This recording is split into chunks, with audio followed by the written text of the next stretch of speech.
Depuis plus de 5 ans, il y a des travaux scientifiques qui sont menés au niveau des réserves naturelles de Haute-Savoie, réserves naturelles qui sont réellement des sites ateliers au bénéfice et en collaboration avec le monde de la recherche. Et l'intérêt de ces journées, c'est d'une part de pouvoir restituer les travaux qui ont été réalisés dans ce cadre-là, puis les faire partager aussi sous forme d'ateliers, avec une mobilisation aussi d'une approche d'un public familial et de tout âge pour cette journée-là.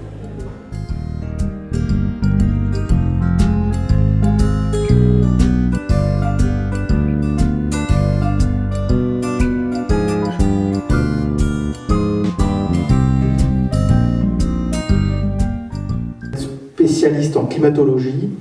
Donc Bernard Seguin est l'un des chercheurs qui a le plus contribué aux travaux sur le changement climatique.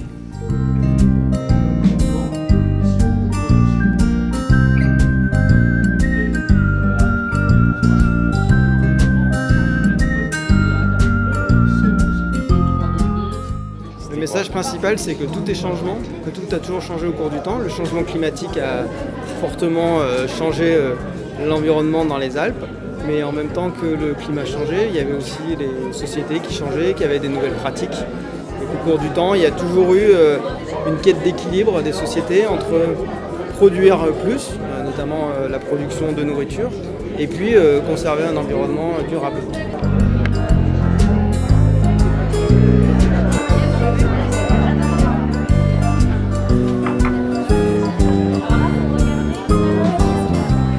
Je m'appelle Mallory Parchet, je suis animatrice nature dans les réserves naturelles du Bout du Lac et du Lac de Cher. Moi, je fais découvrir la géologie et j'ai un stand sur les fossiles et sur les roches. Le but, c'est de retrouver quel animal ou quelle plante est à l'origine de chaque fossile. Donc, ça permet de voir qu'autrefois, en Haute-Savoie, il y a très très longtemps, il y avait la mer, c'était sous la mer, il y avait des dinosaures, etc.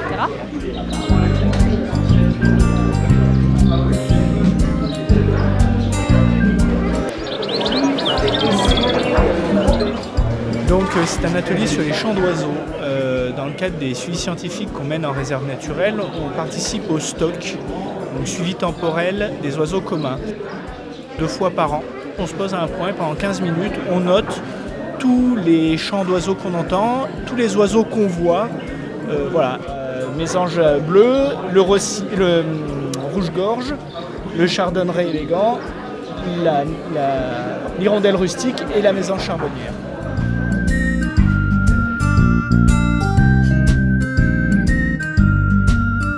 Le but du jeu, c'est de faire découvrir un peu les insectes et voir comment les insectes peuvent être de bons indicateurs de la santé des milieux et aussi l'indicateurs de changement. Voilà, alors ça, ce sont des petites mouches qu'on connaît bien parce qu'elles sont faciles à reconnaître, quoique, parce qu'elles sont souvent jaunes et noires et on a la tendance à les confondre avec des guêpes et leur donner une grande baffe, ce qui est un peu dommage. Ce sont les insectes saproxyliques, des coléoptères principalement, c'est-à-dire dont les larves consomment le bois plus ou moins en décomposition.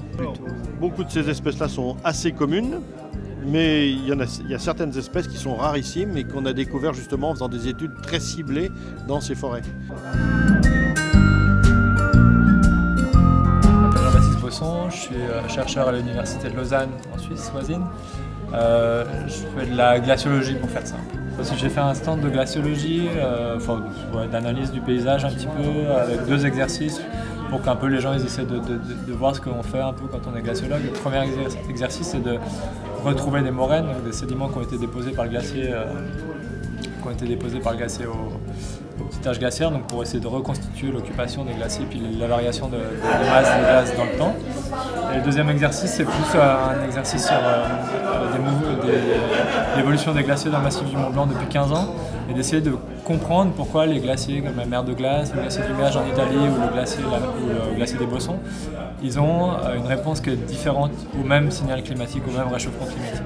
Ça explique beaucoup de choses de façon assez claire et pédagogique et puis ça permet à tous les âges et tous les niveaux scolaires de comprendre. Aujourd'hui on a appris pas mal de choses sur les glaciers de montagne, sur le recul de la glace, également sur les lagopèdes alpins qui sont des oiseaux menacés.